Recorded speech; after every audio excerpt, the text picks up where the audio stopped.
আসসালামু আলাইকুম।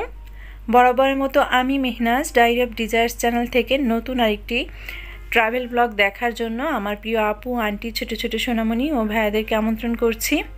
আশা রাখছি যে যেখান থেকে বসে আমাকে দেখছেন সবাই আলহামদুলিল্লাহ ভালো আছেন, আর আমরাও আলহামদুলিল্লাহ বেশ ভালো আছি। গত ব্লগে আপনাদের সাথে শেয়ার করেছিলাম যে আমরা কিন্তু আরেকটা দর্শনীয় স্পটে গিয়েছিলাম, বাট সেটা শেয়ার করিনি। তো আজ সেটা শেয়ার করছি। এই জায়গাটার নাম হচ্ছে পাঠান দরবার স্কয়ার। এটা কাঠমান্ডু থামেলেই রয়েছে। তবে আমি খুবই দুঃখিত, এই পাঠান দরবার স্কয়ারের পুরো ভিডিওটুকু আমি আপনাদের সাথে শেয়ার করতে পারছি না। আমি পরে গিয়ে দেখলাম যে ব্লগের জন্য যে রেশিওতে 16:9 রেশিওতে আমাকে ভিডিও করতে হবে, আমি সেটা করিনি। বাট আমি লম্বালম্বিভাবে সেটা করেছি। বাট ওই লম্বা অংশটুকু যদি আমি ব্লগের ভিতরে দেই সেটা দেখতে খুবই বাজে লাগবে। এই কারণে সেটা স্কিপ করে আমি যতটুকু আমার এই রেশিওতে ভিডিও করা ছিল সেটাই আপনাদের মাঝে শেয়ার করছি। তবে আশা রাখছি আজকের ব্লগটাও আপনাদের কাছে বেশ কিছুটা ভালো লাগবে। সেই সাথে আমি আজকের ব্লগে শেয়ার করছি আমরা থামেল থেকে নাগারকোটের দিকে রওনা করব। আশা করছি পুরো ব্লগটা জুড়েই আপনারা আমার সাথে কন্টিনিউ করবেন। আর এখানে পাঠান দরবার স্কয়ারের পেছন সাইডটাতে এই ধরনের কিছু জিনিসপত্র নিয়ে অনেকেই বসে। আপনারা দেখতেই পাচ্ছেন যে এখানে যে জিনিসগুলো রয়েছে এবং টেম্পেলে বা মন্দিরে আমি যে জিনিসগুলো দেখিয়েছিলাম সেম একই রকমের জিনিস। তবে ভিডিওতে এগুলো কিন্তু বেশ চকচকা আসছে। আর চকচকা আসার আর একটা কারণও ছিল, অনেক রোদ ছিল। যেহেতু খোলা আকাশের নিচেই এই স্টলগুলো বসে, সেক্ষেত্রে কিন্তু অতটা খারাপ কি মন্দ সেটা কিন্তু বোঝা যায় না। তবে প্রত্যেকটা জিনিস কিন্তু এখানে কাঁসা বা পিতল বা সিলভারের, আর প্রত্যেকটা জিনিসই কিন্তু একটু রংচটা, কালচে বা দীর্ঘদিন এভাবে রোদের ভিতরে থাকতে থাকতে কোনোটা রং চটে গেছে এমনটাই মনে হয় আমার কাছে।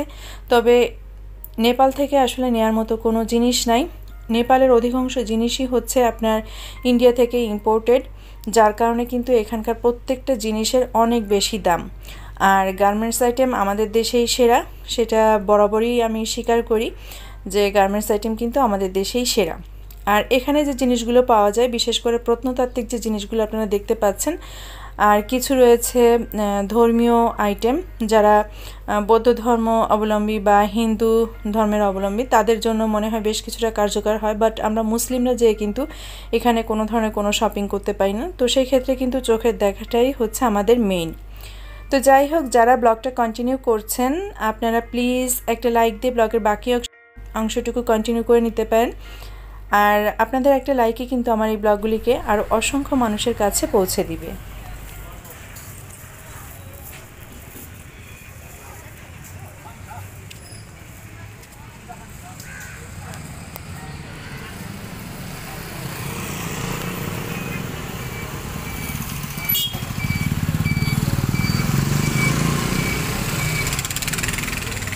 পাঠান দরবার স্কয়ারে এন্ট্রি নিতে এখানে টিকিট কাটতে হয়। তো আমাদের বাচ্চা দুইটার জন্য এখানে 250-500 রুপি দিয়ে দুইটা টিকিট কাটা হয়েছে, আর বাকি আমাদের লাগেনি।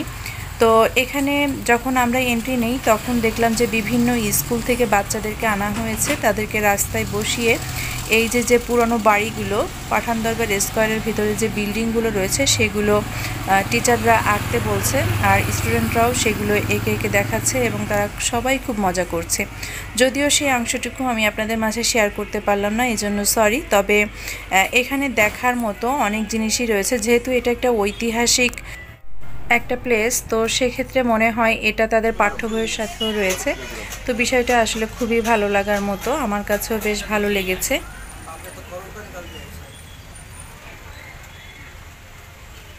তো ওখান থেকে আমরা চলে গিয়েছিলাম নিউ রোডে, থামেলের নিউ রোডে। এখানে একটা কাঁসা পিতলের দোকান রয়েছে।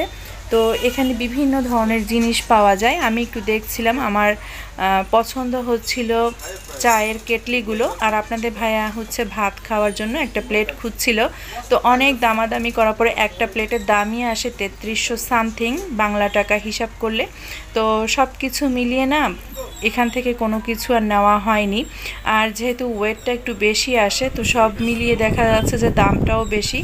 এইসব চিন্তা করে আর এখান থেকেও কোনো কিছু নিতে পাইনি। তবে ওই যে যেটা বলেছি, শুধুমাত্র ভিডিও করেছি আর চোখের দেখাটা দেখে এসেছি। এটা আমার কাছে খুব পছন্দ হয়েছিল। আরও কয়েকটা ফ্লাওয়ার ভাস পছন্দ হয়েছিল, তো আসলে কোনো কিছুই নিতে পাইনি। এটা আমার জন্য একটা আফসোসই রয়ে গেল। আপনি যদি আজ প্রথমবারের মতো আমার চ্যানেলটা ভিজিট করেন আর আজকের এই নেপাল ট্যুরের ব্লগটাও যদি আপনার কাছে একটু হলে ভালো লেগে যায়, তবে রিকোয়েস্ট করব প্লিজ আমার চ্যানেলটিকে সাবস্ক্রাইব করে আমাকে সাপোর্ট করতে পারেন। পাশে থাকা বেল আইকনের অল অপশনটা সিলেক্ট করে দিতে হবে। এতে করে নোটিফিকেশন আমার চ্যানেলের নিত্য নতুন লাইফস্টাইল ব্লগ, ফ্যামিলি ব্লগ, অন্যান্য ব্লগগুলো চলে যাবে। আপনি চাইলেই যখন তখন সেটা দেখে নিতে পারবেন। আমার কাছে এই জিনিসটাও খুব ভালো লেগেছিল। তবে অধিকাংশ জায়গায় শুধু মূর্তি আর মূর্তি। জানি না ওনাদের আসলে গণেশ ঠাকুর বা কত কিছু রয়েছে, যারা হিন্দু বা বৌদ্ধ তারা বলতে পারবে। এই কেটলিগুলো আমার কাছে খুব পছন্দ হয়েছিল। 3টা কেটলি খুবই কিউট। আর এছাড়াও কিন্তু এখানে বেশ সুন্দর সুন্দর জিনিসপত্র ছিল, যেটা মশলা রাখার জন্য, ডিম রাখার জন্য বা অন্যান্য অনেক ধরনের মানে ক্রোকারিজ রয়েছে, যেটা সত্যি খুব দেখার মতো।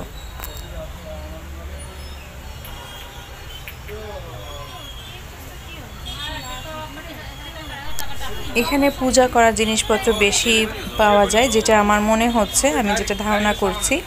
তবে অধিকাংশ জিনিসই হচ্ছে যে ওনারা যেটা বলছেন যে নেপালিরা এটা হ্যান্ডমেড, হাতে করে তৈরি করে। বাট আমি আসলে বুঝতে পারলাম না কিভাবে এত সুন্দর ফিনিশিং হয় বা হাতে এত সুন্দর কাজ করে। হয়তোবা কোনো মেশিন আছে যেটা হাতের মাধ্যমেই হয়তোবা ঘোরানো হয় বা বানানো হয়। তো যাই হোক, তবে দাম অনেক বেশি এবং বাংলা টাকায় অনেক বেশি পড়ে যায়, তো যার কারণে কিছুই নিলাম না। জাস্ট এখান থেকে ঘুরে আমরা নিউ রোডে আরও অন্য জায়গায় গিয়েছি, সেখানে হেঁটে হেঁটেই গিয়েছি। তো এখান থেকে আমরা এরপরে রুমে চলে যাব। তো রুমে চলে যাওয়ার আগে বাচ্চারা রাত্রে ভাত খাবে না। আমাদের দেশে যেমন লাইভ বেকারি রয়েছে, সেম নেপালে এই দোকানটা লাইভ বেকারির মতো। তো আমরা রাস্তা থেকে কিছু ফ্রুটস কিনে নিয়েছি, অ্যাভোকাডো কিনেছি আর আপেল কিনেছি। তো এখানে বিভিন্ন ধরনের আপনার ব্রেড রয়েছে, সাথে কেক রয়েছে, এছাড়া মাফিন কেক রয়েছে, পাউন্ড কেক রয়েছে, বিভিন্ন জিনিস রয়েছে। তো গতদিনও আমরা রাতের বেলা এখান থেকে বেশ কয়েক ধরনের কেক নিয়ে গিয়েছিলাম, সেটা খেতে কিন্তু খুবই টেস্টি ছিল। এই কারণে আজ রাতেও এসেছি আবার এখান থেকে কিনে নিয়ে যেতে। যেহেতু রাতের বেলা দেখা যাচ্ছে যে ফল, ফ্রুটস আর হচ্ছে এখান থেকে যদি কোনো কেক বা অন্য কিছু নেই, তো সেটা দিয়ে দেখা যাচ্ছে যে রাতের খাবারটা হয়ে যায়। আর ভাত আমার না, যতই বাঙালি হোটেল হোক না কেন, রান্নাটা খুব বেশি ভালো লাগে না, যার কারণে কিন্তু আর ওই হোটেলে গেলাম না, খেতেও ইচ্ছা করে না। তবে অনেক রাতে আপনাদের ভাইয়া যখন বাসায় না, হোটেলের রুমে ফিরে, তো তখন দেখা যায় কি যে চিকেন ফ্রাইটা নিয়ে আসে। তো এই আর কি অবস্থা, আর এগুলো খাই, তো এটা দিয়েই হয়ে যায়। এরপরে রুমে চলে এসেছি। বলেছিলাম যে আমার মেয়ের 4 তারিখ থেকে পরীক্ষা সেপ্টেম্বরের, তো ওকে একটু সময় দিচ্ছিলাম হোটেলের রুমে বসে, ওকে এখন পড়াচ্ছি।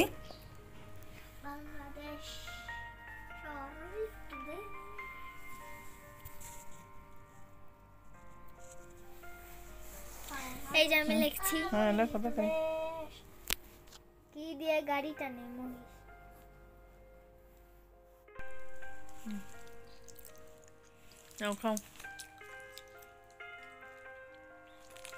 তো বাচ্চারা আজ ওদের জন্য ডোনাট পছন্দ করেছে, ভিতরে অবশ্য ক্রিম দেওয়া। আর আমি প্লেন যে মাফিন কেকটা, এটা খুবই টেস্টি খেতে, এটা নিয়ে এসেছিলাম। বাচ্চারা অবশ্য চকলেট মাফিন কেকও কিনেছে এবং কেকগুলো সাইজে কিন্তু অনেক বড়, ছোট না। তো এই তো সকাল হয়ে গেছে, আর সকালের থামেলটাকে আপনাদেরকে দেখাচ্ছি। দেখেন পাহাড়গুলো কত চমৎকার লাগছে রোদের আলোতে, ঝলমলে রোদের আলোতে, খুবই চমৎকার লাগছে। আপনারা হয়তোবা কেউ কেউ বিরক্তই হয়ে যাবেন যে আপু প্রতিদিনই এক দৃশ্য কেন দেখায়। বিশ্বাস করেন আপুরা, আমি যে 2 দিন এখানে ছিলাম, শুধু বারান্দায় এসে চোখ ভরে পাহাড় দেখেছি। আর শুধু আপনাদের ভাইয়াকে বলছিলাম আমার বাসায় যেতে ইচ্ছা করছে না। আমার বাসায় গিয়ে ওই যে থালাবাটি ধুবো, রান্না বান্না করবো, রেসপন্সিবিলিটি, দায়িত্ব, আমার এত কিছু ভালো লাগতেছে না। আমি এখানে আরও বেশ কিছুদিন থাকতে চাই। আসলে আমি বলে ফেলেছি, কিন্তু থাকার মতো আপনাদের ভাইয়া ভিসাও এক্সটেন্ড করতে চেয়েছিল, কিন্তু পরে কিন্তু আর হয়নি। তো আল্লাহ তাআলা যেটা করে সেটা আসলে ভালোর জন্যই করে। এখন কিন্তু নেপালে অনেক ধরনের আন্দোলন চলছে, 3 দিন ইন্টারনেট নাই, সরকার পতনের আন্দোলন চলছে ওখানে, ফেসবুক টিকটক এগুলো বন্ধ করে দেওয়া হয়েছে, যার কারণে ছাত্ররা আন্দোলন করছে। তো দেখেন ওই যে মন্দিরটা দেখা যাচ্ছে, ওখানেই কিন্তু আমরা গতদিন গিয়েছিলাম এবং আপনাদের সাথে শেয়ারও করেছি। এখন রুফটপে চলে এসেছি সকালবেলা নাস্তা করব বলে। Good morning.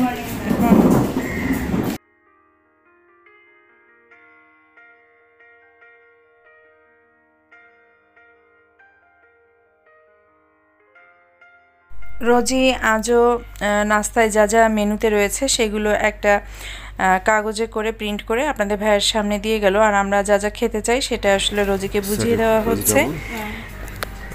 Banana pancake, brown potato, and both side fried egg, and sausage খাবো। ওরা সসেস খাবা? আজকে সসেস খাবা তোমরা? কালকে তো সসেজ খেয়ে আর কিছু খাই নাই। সসেসটা তো ভালো, chicken sausages. Sure? Yeah. But yesterday I found a bone that is not from chicken.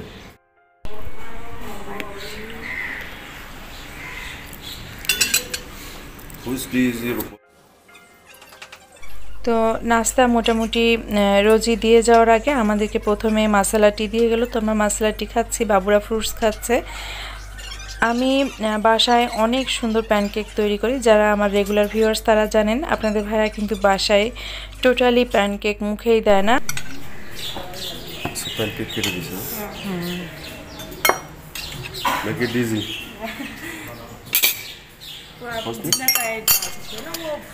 S brown potato था ना, उसका ही एक और अलग वर्जन है ये। ওই পটেটোটা অন্যভাবে দিয়েছে তাই বললো।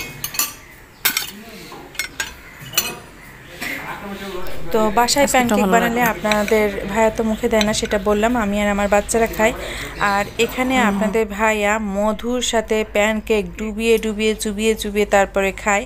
মানে আপনারা তার খাওয়া দেখলে অবাক হয়ে যাবেন যে সে এত পছন্দ করে খায় যে সেকেন্ড টাইম আবারও রোজিকে অর্ডার করে যে রোজি আরও 3-4টা প্যানকেক লাগবে, এভাবে করে অর্ডার করে খায়। তো আমি বললাম যে তুমি বাসায় খাও না আর এইখানে খাও, ব্যাপারটা কি বুঝলাম না। আর এদের প্যানকেকের চেহারা থেকে টেস্ট, চেহারা সব কিছুই আমারটা ভালো হয়।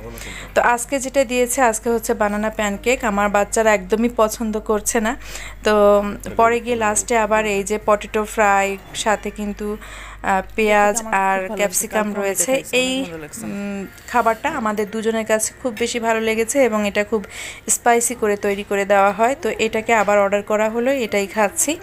তো আপনাদের ভাই আমাকে উত্তর দেয় যে আমি কিন্তু মধুর লোভে প্যানকেক খাই। তা আমি বলছি ও আচ্ছা, প্যানকেক খাওয়ার সিস্টেমই তো মধু দিয়ে খেতে হবে। হ্যাঁ, তো বাসায় কি মধু নাই? মধু তো গ্যালন ভরে ভরে, কেজি ভরে ভরে মধু কেনা হয় আমার বাসায়। তো যাই হোক, এইগুলো বলাবলি করছিলাম। তো বলছে যে আসলে ওখানে তো প্যানকেক ছাড়া তো কিছু খাওয়ার মতো নাই, প্যানকেক বাদে যদি অন্য কোনো জিনিস থাকতো তো সেটা খেতাম। তো আমি আমার জন্য এখানে মিল্ক টি অর্ডার করেছিলাম, আর আপনাদের ভাইয়া কফি খাবে, আর আজ বাচ্চারা কফি খাবে, তো ওদেরকেও কফি দিয়ে দিচ্ছিলাম। আমি আমার জন্য চায়ে চিনি মিশিয়ে নিচ্ছি এখন।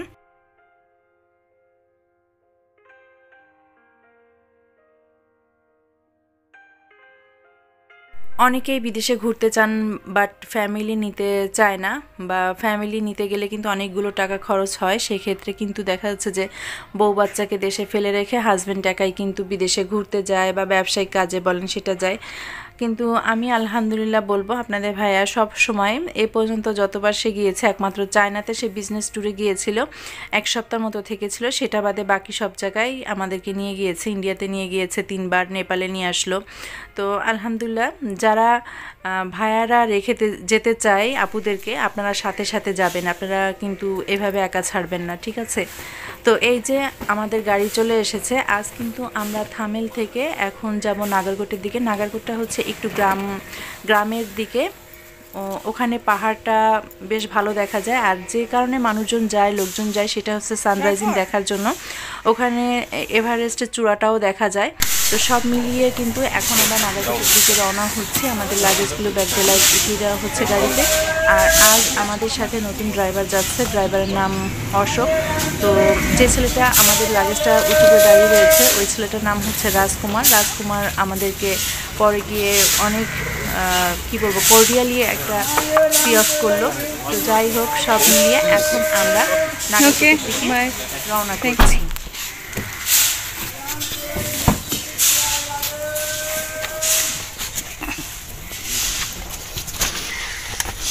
কোনায় বসবা? হ্যাঁ। আচ্ছা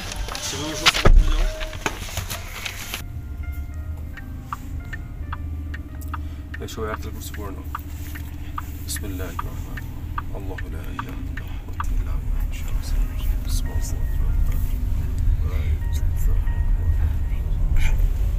السلام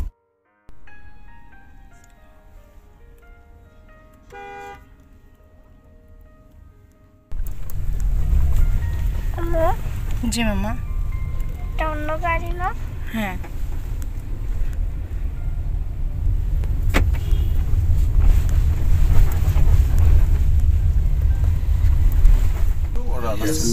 Kathmandu. Yes. Oh, you are looking so smart. It's 10 kilometers from here. Thank you. Thank you. You have family here? Yes. How many children do you have? 2 children. 2 children. Yes. 2 boy or 2 One girl? boy, one girl. Oh, very, very. Same to us. Asif তুমি কিন্তু পড়ে যাবে, এখন পাহাড়ের পরে উঠবে। সুমা আসি হাতে মানে ওটার পাশে ওই ইয়েটা ধরো ধরে রাখো। এখন দেখো আমার কিন্তু নাগাকুটা আমরা ওই পাহাড়ের উপরে থাকবো কিন্তু ইনশাআল্লাহ রাতবেলা।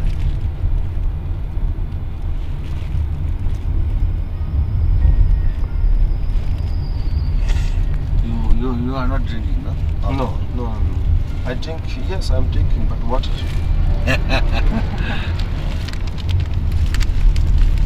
Wow Why? ওয়াও অনেক সুন্দর। Nice, huh? নাইস। এটা ছবিতে আসে না বুঝছো? হ্যাঁ এটা চোখ ধরে যতটা দেখা যায় এটা এটা আসলে- ছবিটাই বাদ দাও। আরেকজনকে দেখাই লাভ নেই, এই ছবি তুলতে যে তুই Better. Morning you can see the better view. Okay okay understand.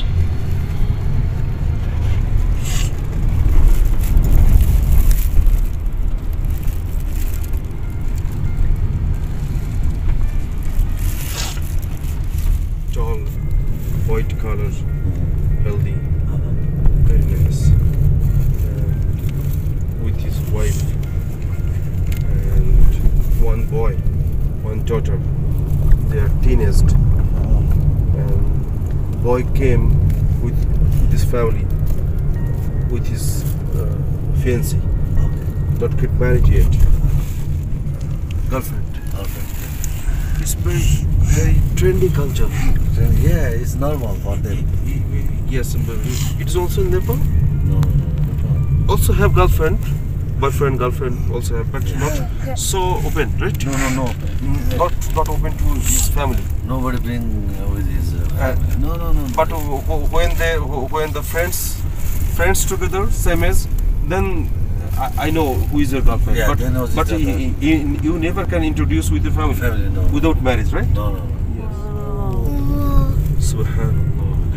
Alhamdulillah. আলহামদুলিল্লাহ। You see the breeze.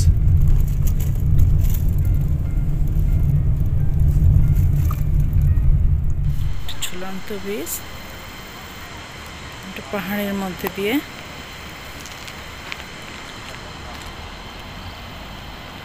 এই ব্রিজটার নাম হচ্ছে রাইনীজুলা ঝুলন্ত ব্রিজ, অনেকে সাসপেনশন ব্রিজও বলে থাকেন। তো আমরা এখন এই ব্রিজটা পার হব, যে পর্যন্ত মাথাটা দেখা যাচ্ছে ঠিক আমরা ওই মাথায় চলে গিয়েছিলাম, আবারও ব্যাক করেছিলাম।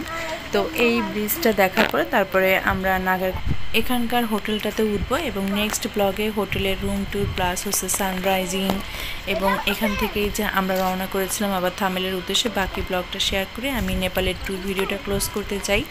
তো এই ব্লগটা কেমন লেগেছে আপনাদের কাছে অবশ্যই আমাকে কমেন্ট করে জানাবেন। আর এই ঝুলন্ত ব্রিজটাতে ঘুরে তারপরে এই যে আমরা হিমালয়ান গ্লাসিয়ার হোটেলে চলে এসেছি। আমরা হোটেলে এখন নিচতলায় কিছুক্ষণ থাকবো আর তারপরে রুমে উঠে যাব। তো দেখা হবে নেক্সট ব্লগে, সে পর্যন্ত সবাই খুব বেশি ভালো থাকবেন, আমাদের জন্য দোয়া রাখবেন। বিদায় নিচ্ছি, আল্লাহ হাফেজ, আসসালামু আলাইকুম।